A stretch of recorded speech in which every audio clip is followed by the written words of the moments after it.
College students have every advantage: libraries, mentors, the whole internet at their fingertips. Prisoners have almost nothing: no Wi-Fi, no search bar, four walls, and silence, maybe a single book. So why do some of them outlearn everyone? Nelson Mandela walked into prison a young activist. He walked out a world leader. Inside, he studied law, philosophy, and strategy with obsessive discipline. No shortcuts, just repetition and raw intention. Inmates who transform themselves understand three things most students never figure out. Stay with me because by the end, your whole approach changes. Chapter 1: The Focus Advantage. You have options, so your brain commits to nothing. A notification here, a tab there, background noise everywhere. You think you're studying, you're just sitting near your notes. Now remove every exit. No phone, no feed, no escape. That's when real concentration kicks in.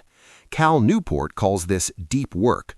Researcher Gloria Mark at UC Irvine found that a single distraction costs you nearly 23 minutes of recovery time. The average person gets pulled away every 3 minutes. You never actually arrive at focus.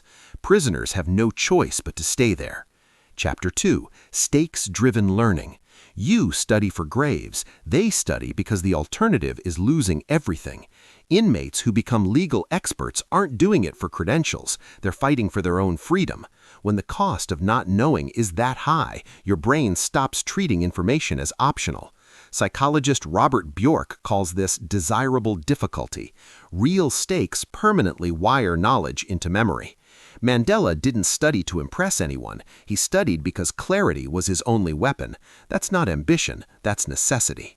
Chapter 3: Scarcity Sharpens Mastery. You have unlimited access and you retain almost nothing. They have 2 or 3 books and they know every page cold. When you can search anything instantly, your brain decides storage is unnecessary. Researcher Betsy Sparrow called this the Google effect. If your mind knows it can retrieve something later, it never really holds on to it. Prisoners memorize because they have no other option. They read the same chapter a dozen times. They pull out every layer. Constraint forces depth in a way abundance never will. No apps, no cloud storage, no copy-paste, just material and mind. And that limitation is exactly what makes knowledge stick. You can apply all 3 right now. Cut distractions completely, raise the personal stakes, limit your sources, and go deep.